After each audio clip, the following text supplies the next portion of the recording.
थोड़ा सा हाँ, ये वाला सी है, ये वाला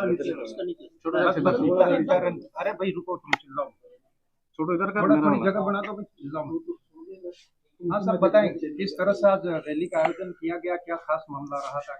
आज अनुसूचित क्षेत्र के अंदर जो आरक्षण को लेके विशेषकर मेन जो आज सभा और रैली का आयोजन था, रिजर्वेशन जो पॉलिसी है उसको लेके था, और जिस तरह से अनुसूचित क्षेत्र में संवैधानिक प्रावधानों को नजरअंदाज किया जा रहा है, इन सारे समस्त इशू को लेके हमारे 31 सूत्री मांगे थी।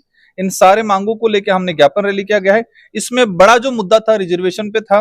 रिजर्वेशन पे एक सबसे बड़ी समस्या ये आ रही है कि हमारे रिजर्व कैटेगरी एसटी हो या एससी हो या ओबीसी हो, जो भी हो, लेकिन अनुसूचित क्षेत्र का रिजर्वेशन पॉलिसी अलग तरह की बनी हुई है। संवैधानिक अनुच्छेद 244(1) 5वीं अनुसूची के तहत सारा आइडेंटिफाई किया गया है कि शेड्यूल एरिया में रिजर्वेशन पॉलिसी किस तरह से रहेगी। अब सुप्रीम कोर्ट का एक जजमेंट आया है, उसमें कैटेगरी वाइज मतलब कोटे में कोटा का जो आया है, और उसको लेके पूरे देश के अंदर माहौल बना हुआ है। अलग अलग तर्क निकाले जा रहे हैं। कुछ लोग सत्ताधारी लोग, मैं एज ए पार्लियामेंट मेंबर हूं, और उसी दौरान प्रधानमंत्री जी ने स्वयं ने कह दिया कि इसको हम लागू नहीं कराएंगे। कुछ यहाँ पर अलग स्टेटों में, 2-3 स्टेटों में कुछ लागू किया गया। इसके अंदर क्रिमिनल का भी फैसला आया। तो एज ए प्रधानमंत्री जी ने भी क्रिमिनल के कहा, सारे जो सांसद मिलने गए थे उनको कहा कि हम लागू नहीं करेंगे। उधर कुछ और बोल रहे हैं, धरातल पे बीजेपी का कार्यकर्ता कुछ और बोल रहा है। धरातल पे जिस तरह से आज अनुसूचित क्षेत्र के अंदर जो लोग आरक्षण विरोधी जो नीतियां लाए, या जाने अनजाने में या उनके कोई पर्सनल इंटरेस्ट की वजह से जिस तरह से 2013 की अधिसूचना जारी की, शेड्यूल एरिया के अंदर एक शेड्यूल एरिया और नॉन शेड्यूल एरिया के प्रावधान अलग अलग हैं। इनको समझ में कई अधिकारियों को भी नहीं आ रहा है, कई जनप्रतिनिधियों को भी नहीं आ रहा है। तो शेड्यूल एरिया के अंदर राज्यपाल महोदय द्वारा 2013 के अंदर एक अधिसूचना जारी की गई। उसमें 45% एसटी, 5% एससी, उसको लेके हाईकोर्ट में बंधा गया और वो अधिसूचना निरस्त हो गई। 2016 में एज इट इज अधिसूचना वापस लागू की, और वही उस अधिसूचना को लेके भी हमने कई बार चैलेंज किया। तो अक्टूबर 2019 में एक नई अधिसूचना आई। उस अधिसूचना के आधार पे वर्तमान में भर्तियां हो रही है।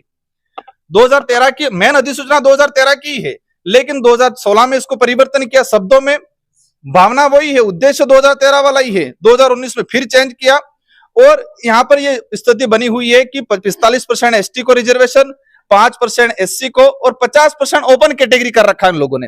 लेकिन ओपन कैटेगरी के अंदर पुलिस डिपार्टमेंट की बात करें हम, कि जो बंदा अगर जनरल मेरिट टॉप कर रहा है उसको भी रिजर्व कैटेगरी में डाला जा रहा है।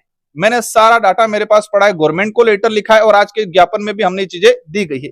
तो जो रिजर्व कैटेगरी का बंदा अनरिजर्व में जा रहा है, यहाँ पर 75% ट्राइबल इलाका है, और ट्राइबल इलाके को 45%। इसमें एक सबसे बड़ी समस्या यह है कि जो 45% रिजर्व कैटेगरी से अनरिजर्व कैटेगरी से बाई चांस कोई बंदा लग भी गया है, तो उसको पदोन्नति में इसकी कैटेगरी जो गणना की जा रही है, उसकी गणना रिजर्व कैटेगरी में ही की जा रही है। तो ये सारा का सारा खेल 2013 की अधिसूचना, उस 2013 की अधिसूचना को लेकर मैंने कई बार कहा है कि ये आदिवासी बाहुल्य क्षेत्र के लिए काला कानून है। तो वही जो 2013 की अधिसूचना पास कराने वाले लोग आज नए सिरे से आरक्षण करके, आरक्षण का मुद्दा बना के लोगों को गुमराह कर रहे हैं। सारे लोग एक पॉलिटिकली एजेंडा बना रखा है। बीच में आयोजन किया गया, बीजेपी के लोग एक पहली बार देख रहे, सत्ताधारी लोग रैली और आंदोलन कर रहे हैं। यार सत्ताधारी लोग कब करते हैं? हम पहली बार ये चीज देख रहे हैं। आप सत्ता में हो, पूर्व सांसद, सारे विधायक वर्तमान बीजेपी से जुड़े हुए, बीजेपी के प्रत्येक पदाधिकारी, बीजेपी के सारे नेता मिलकर रैलियों के लिए आंदोलन कर रहे हैं। वो भी आरक्षण की बात करो तो वही चीज कह रहा हूं मैं। आप चाह रहे हो तो लागू करा लो। सत्ताधारी लोग, आपकी सरकार है। आप एक वक्त कहते थे डबल इंजन की सरकार, या आपकी डबल ट्रिपल इंजन की सरकार है। अब लागू करा दो, आपको रैली करने की क्या जरूरत है?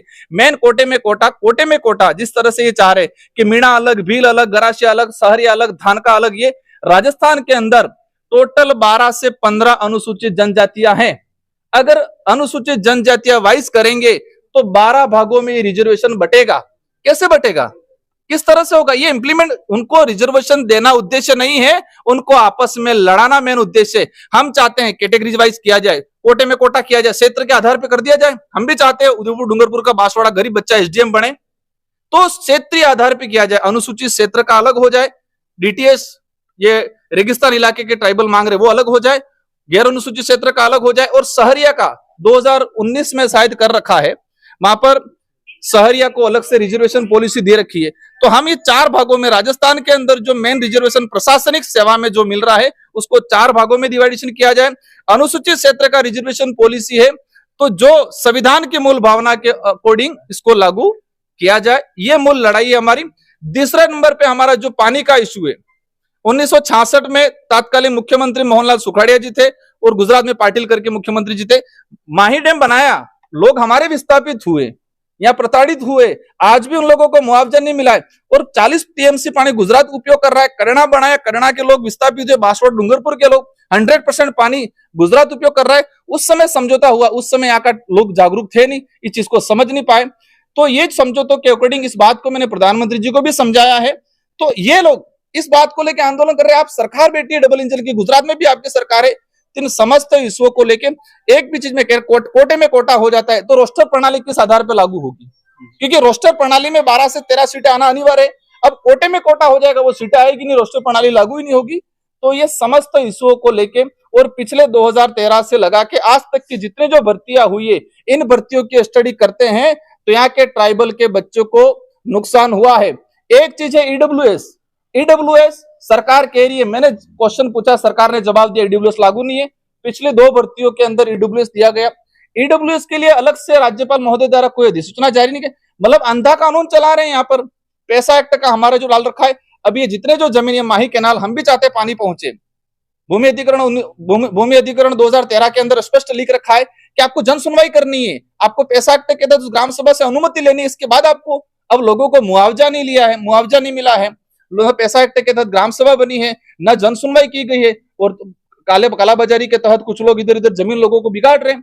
तो ये मैं जहां तक समझता हूं, इन चीजों को हम छोड़ने वाले नहीं, हम पीछे पड़ के रहने वाले।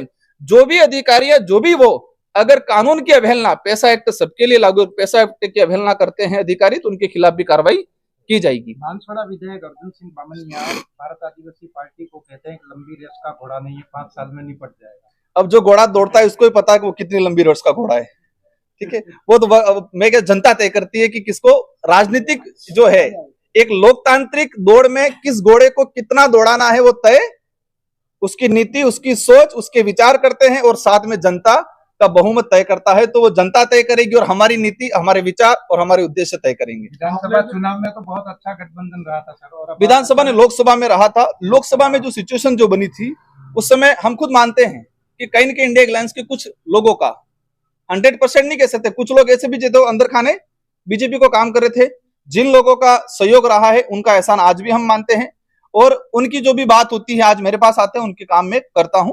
हम एहसानमंद लोग हैं, किसी को मतलब इधर उधर काम नहीं करेंगे और किसी को नजरअंदाज नहीं करेंगे। मैं सबका सांसद हूं, मेरे पास जो भी व्यक्ति आएगा, किसी भी विचारधारा, उनका काम करेंगे। अब उनके बोल कैसे हैं, वो क्या है, वो तो वही जाने। बांसवाड़ा को संभाग हटा दिया है, उसके लिए क्या कहेंगे? बांसवाड़ा को संभाग से हटा दिया उसके लिए? हाँ, बांसवाड़ा संभाग को लेके भी हमने ये इस इशू को लेकर हमारे कुछ वक्ताओं ने बताया गया है। आज जब संभाग लाए तो वही नेता उस समय फूल बंटवा रहे थे, माला पहन रहे थे संभाग के नाम पे। आज संभाग हटा है तो वो कह रहे हैं ठीक है, कोई दिक्कत नहीं, वो सरकार की नीतियां है और वैसे जरूरत नहीं थी। आज राजस्व के इश्यू अगर माने तो हमारे लोगों को जाना पड़ रहा है, वहां उदयपुर जाना पड़ रहा था। कई राजस्व के इश्यू यहाँ पर क्लियर हुए थे, कई ऐसे एनआई एक्ट के जो इश्यू होते थे, कई ऐसे जो पेंशन संबंधित इश्यू होते थे। अगर संभाग यहाँ पर होता तो एक सरकार की स्कीम धरातल पे सही तरीके से लागू हो पाती।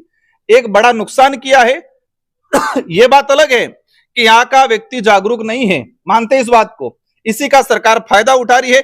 लेकिन जिस दिन जनता को पता चलेगा कि हमारे साथ गलत हुआ है, आज से 10 साल बाद भी पता चलेगा, 10 साल बाद भी यहाँ की जनता वर्तमान सरकार से बदला लेगी। नहीं, आपने इसके लिए कोई पहल की क्या? आपने जो ज्ञापन दिया है उसमें 11वें नंबर पे आपने पॉइंट लिखा है कि यहाँ के लोकल के कुछ लोगों ने मीणा शब्द लिखना यूज कर दिया है, सर ने मीणा, वो पूरा मामला थोड़ा सा देखो, हमारे वक्ताओं ने बताया था कि अगर इस इलाके में मीणा गोत्र या मीणा समूह के